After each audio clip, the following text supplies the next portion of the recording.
It's your boy Neal back with another reaction video, guys. Here we are with 15 weird British culture facts, UK life habits, and stereotypes. Before we jump into these weird facts, jump into that subscribe button, ring notification bell, get a video a thumbs up so it gets suggested. If you got a favorite video suggestion, you can subscribe to Patreon or drop it in the comment section. Oh, you got it! I don't know how or why, but apparently it's been 10 years since I first moved to this quaint little island known as Britain. And over the past decade, I have amassed quite a long list of things that I find strange about the UK. And today, I want to share some of them with you. The sentence, "you alright," is something you will hear all the time here in the UK. And my trouble with that sentence when I first moved here was that I thought it was a genuine question. Silly me. I thought people are asking me whether I was or was not okay. And these are some of the emotions it stirred up within me. Number one, confusion. Do I look like I am physically or mentally okay? Number two, fear. Why are strangers going out of their way to ask me this? Are they being nice or are they very concerned either for themselves or for me? And number three, when I do go on to answer that question, why are they no longer listening? Well, if you ever face this dilemma, here is the solution. When asked, "you alright?" by a British person, you just say it back, okay? This is because the question, "you alright?" actually has nothing to do with you. It's just a form of greeting, similar to the American, "what's up?" Point number two is about You alright? Yeah. I'll just be like, yeah, I'm good. What about you? Yeah. Somebody, yeah, you alright? Yeah, I'm good. What about you? Oh, I'm good. Keep it moving. You feel me? But yeah, that's definitely a different greeting that doesn't happen over here in the U.S. I like it though. Point number two is about bathrooms, and I frankly don't even know where to begin with this one. The British have managed to conquer most of the known world, yet they have somehow not managed to conquer the concept of taps that don't make you feel like you're in purgatory. I mean, it stings, it burns, it's uncomfortable. And for what? Why? We have invented taps that fulfill all these criteria, yet somehow you are not installing them. And that's all I'm going to say on the matter, but don't worry, we're not done with bathrooms because there are more quirks. Number two, let me take a breather because this one doesn't get me so riled up. But number two, why are there no plug sockets in your bathroom? What if I want to charge my electric toothbrush? I know, I'm a modern woman, what can I do? What if you're a guy and you're trying to use clippers and you want to plug them in? What happens then? Silly. And number three, and this is going to be my last point on the bathrooms, but my blood pressure is rising again because I'm about to talk about the monstrosity that is carpets in bathrooms. I'm talking thick, fluffy carpets in that one room that is full of steam and liquid and odors and just horribleness. Why would you want to have a fabric in there of any sort, really, but a fabric that is permanently attached to the floor that I have no idea how you clean? Do you? Does anyone want to argue with me about this, by the way? Because if you do, and if you have strong opinions about the benefits of having carpets in bathrooms, I would absolutely love to hear them. Our next point is queuing. Why would you put bad carpets in bed? Yeah, I don't understand that. Y'all gonna have to talk to me about that. Why? It just doesn't make sense to me to put a carpet in the bathroom. Yeah. That's baffling. With the taps, yeah, you should just have one tap that produces hot or cold water, or you can just switch it to whatever temperature you want, like warm, hot, cold. Not one that just produces hot or one that produces cold. It's my humble opinion on that. And electric sockets, I can understand that. That doesn't upset me because I understand that's about safety. You know what I'm saying? That's about safety. I would prefer electrical sockets in the bathroom, but if you don't have them, that's because of safety reasons, and that's understandable. And I am completely on the British side here. I think queues are fantastic. I love how orderly and organized they are. I don't love maybe how plentiful they are, but frankly at this point I've been here long enough that if I see a queue, I just go stand at it. Do I know what awaits on the other end of it? No, and I don't need to. Number three, tutting. And this can often go hand in hand with queuing, especially if there is somebody who is breaking the unspoken rules of this system. And what will happen, instead of somebody telling you off or saying, oh, you're doing it wrong, go to the back, whatever, they'll go. Quite often they won't even make eye contact because for a British person, that could be a little too confrontational. Another great example that comes to mind here is queuing on escalators. The way escalators work here in the UK is you stand on the right-hand side and you're stationary. On the left-hand side, however, you're supposed to leave space so people can walk if they're in a rush. If somebody were to break this system, as people, especially tourists, often do, tutting would probably be expected. And I have myself tutted at tourists, and it was incredible because it made me feel like I was finally being accepted by my adoptive brethren. I'm going to kick off number 5 with a fun. That's how you move out the way. Get to the left. We trying to go up this side. We trying to go down this side. I love that queuing. Yeah, I mean, I feel like things should be organized. Do I like the way they're lines? No, but I much prefer to wait in a line than have chaos. So, if the alternative is chaos, give me the queue. But I like tutting or tooting or however you say it. Keep it going. English. I don't like tea. One little number. Did you know that here in the UK, people drink more than 150 million cups of tea every single day? Now, to you, the term tea might mean many things. You might think of green tea, you might think of black tea, you might think of herbal tea. But here in the UK, it really only means one thing, and that's English breakfast tea with milk. And there are 4 main brands that everyone seems to buy, and that's PG Tips, Twinings, Tetley, and the other one, Yorkshire tea. And I don't think I've ever been to a British household that didn't have one of these on their shelf. And I think that's beautiful. I like the certainty of knowing what to expect. Sandwiches are just a huge thing in this country. Most big supermarkets in the UK, like Tesco, Asda, or Sainsbury's, have something called a meal deal, where for somewhere in between £3 and £4, you can get a sandwich, a snack, and a drink. Which, frankly, is a very good deal, especially if you're going out. For £3 or £4, a sandwich, a snack, and a drink? That's an amazing deal. An amazing deal. A snack and a drink. Which, frankly, is a very good deal, especially if you're going out for a quick lunch or whatever. And the selection is astounding. It's amazing. At Christmas time, you will have, like, stuffing sandwiches with turkey. I think that's the only time of year when you have special sandwiches.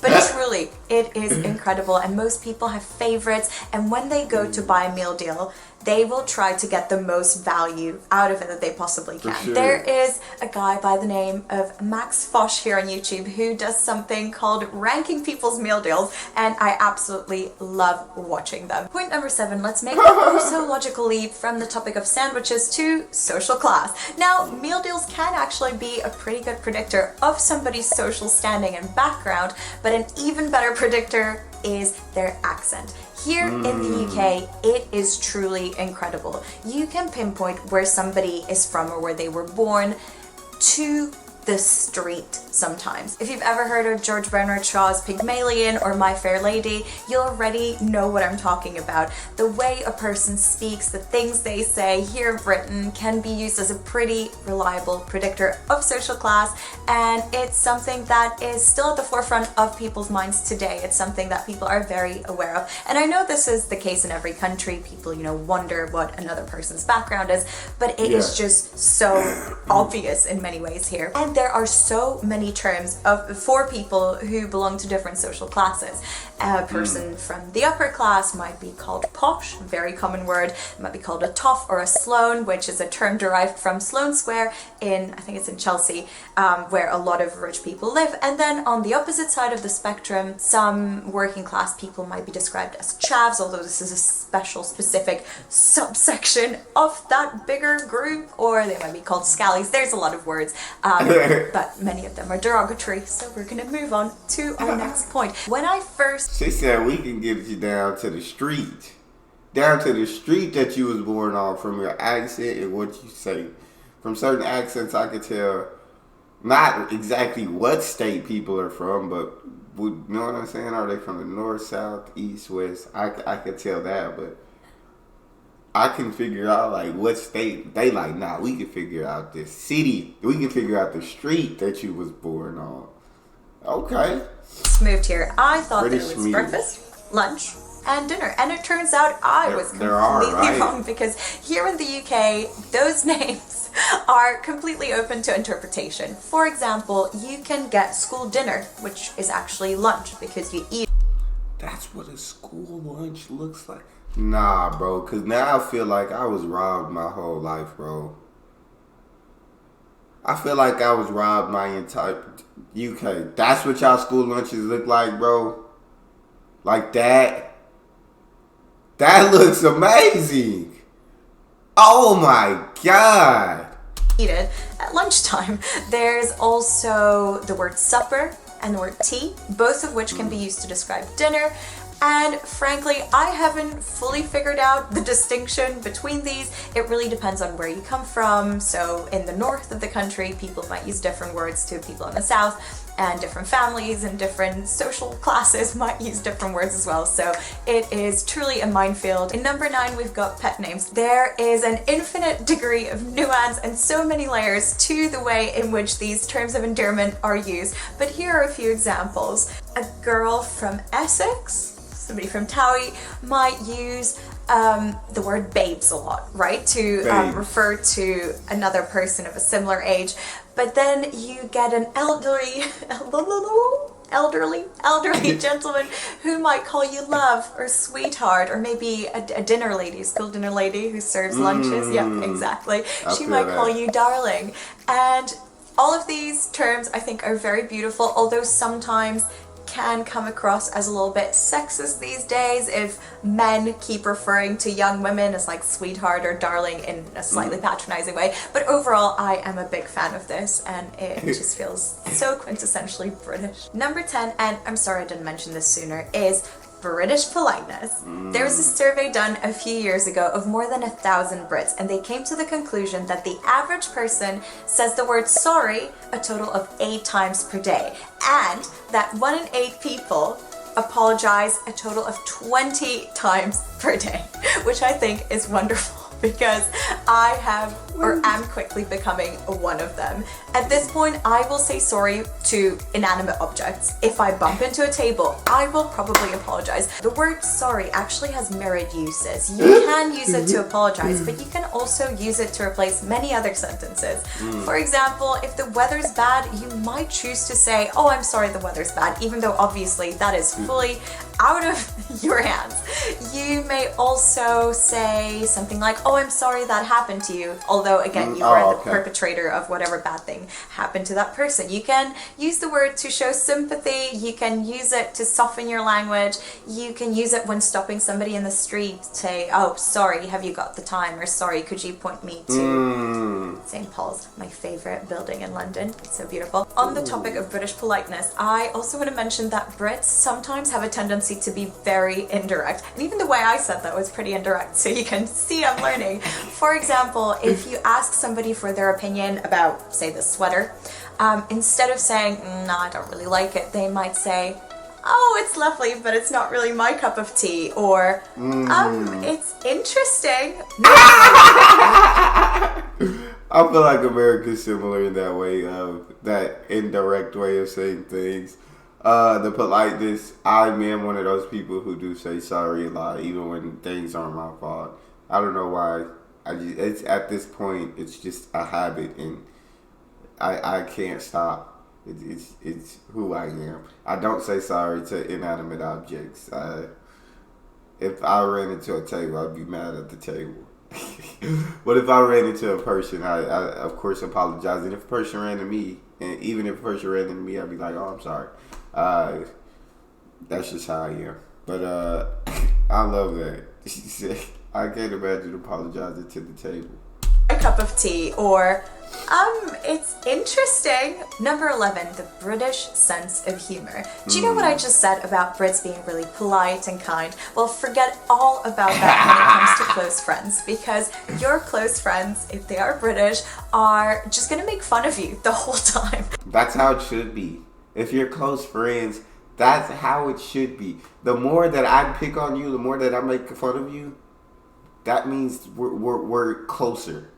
So the more I pick on you, the closer we are. The more comfortable I am with you, because I now know that you know who I am. And you know I'm just doing this to be funny. You know I'm just joking around. You know nothing I say is serious when I'm messing with you. And so that's how you do it.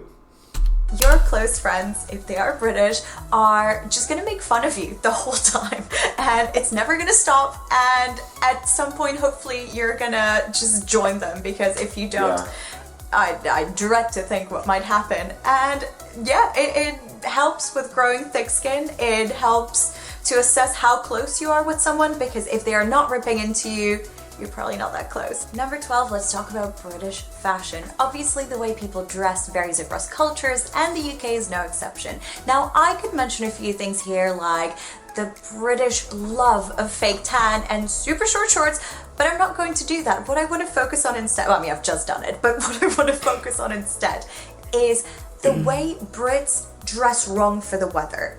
Scenario number 1. The first warm day of the year. And by warm, I mean we've gotten into double digits. Suddenly, you look around you and everyone, virtually everyone, is topless. It's absolutely astounding, especially, I would say, in Scotland, where I lived a few years ago. The second the sun is out, the guns are out, just everything's out. Scenario number 2 is the opposite. It's cold nights. And on some exceptionally cold nights, I've witnessed things like a group of girls, age is irrelevant, walking to or from a club, I don't know, that's crazy. And they are literally not wearing tights or a coat, that's just crazy. A really short dress and high heels, and there can be ice on the roads, but that's their uniform, and I just am physically incapable of understanding how they don't perish. It literally makes me feel like I'm David Attenborough observing a different species. Number 13 is trash. I understand wanting to look good. That's understandable. But, guy, it's freezing cold. You're wearing sleeveless dresses, know what I'm saying? You're no jacket. Dresses go to about your knees. Like, you got your shoes off walking on the snow. Like, what is wrong with you? Why would you make that choice to do that? I feel like if you're doing that, you might need to rethink some priorities in life. You know, get a hoodie, get a jacket. This is not acceptable. It literally makes me feel like I'm David Attenborough observing a different species. Number 13 is trashy holidays abroad, and this one I love. This is something British teenagers tend to do after finishing their A-levels, i.e. graduating from high school. And basically, there are only a handful of destinations these British teenagers tend to gravitate to. We've got Magaluf and Ibiza in Spain. We've got Malta, Kavos and Zante in Greece, and Ayia Napa in Cyprus. I may have left one or two out, but these are the epicenters of what can only be described as mayhem. Absolute havoc, utmost hedonism, cheap shots, scantily clad everyone. I mean, it is awful and brilliant at the same time. I myself went on one such holiday after graduating from high school. I went to Ibiza, or Ibiza, Hey. as I like to say. And yeah, it was exactly what you would expect. If you are unfamiliar with this trend, I would like to point you in the direction of a very special show. The TV show is called Sun, Sex and Suspicious Parents, and basically producers will invite a group of young people, and unbeknownst to them, they'll also invite their parents, who will then watch their young offspring from afar and judge them silently, and in the end, not so silently, for the various ways in which they've debased themselves. That brings me to my next point, which... No, because where's this show at? Because this show sounds absolutely perfect. I need to watch this show immediately, bro. Immediately. Is British TV. There are some completely outrageous shows on British TV. Let me open the floor with something called Gogglebox. Gogglebox is a show in which you watch people watching TV. Why? Huh? I'm not sure.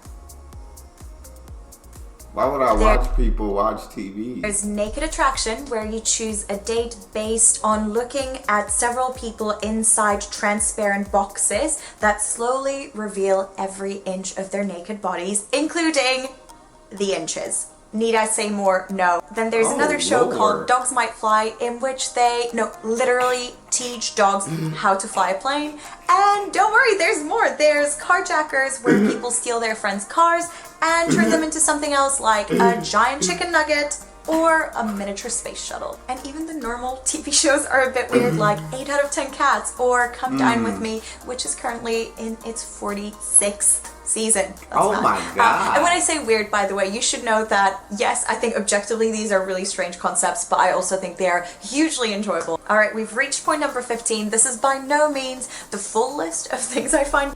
Yeah, British, y'all got some strange things on British TV. Well, I love watching British TV. I watch The In-Betweeners, hilarious. Watching Friday Night Dinner, watching Taskmaster, watching Peep Show. And so I've watched clips from 8 out of 10 Cats. Y'all got some hilarious shows. Weird about Britain, but these are the 15 that I chose to open this topic up with. If you would like to hear more, by the way, do let me know. Don't forget to like and subscribe, etc. Now, my final point are those X's that some Brits choose to end text messages with. The X's represent kisses, and as a teenager, I used to hugely overthink this, especially when texting people I was potentially romantically interested in. I would look at the X's and then be confused as to how many I was supposed to send. Was I supposed to send any by sending the wrong message? What does 2 X's mean vis-a-vis 3? Am I too much of a flirt? Are they too much of a flirt? Am I not enough of a flirt? It was a complete minefield. Now, as an adult, I have made the executive decision to just not care, because people use them in different ways. Some people use them to flirt, some people use them to send to friends, some people use them because they don't know how to finish a text message without them. Don't forget to subscribe, give this a thumbs up, and I will see you next Friday. Bye, and sorry, just for no reason. I feel like at this point it's about the emojis. It's about sending the emojis. That's all we got though. That was very interesting, very entertaining. If you guys have a favorite video suggestion, you can subscribe to Patreon or drop it in the comment section. It's your boy Neal, out.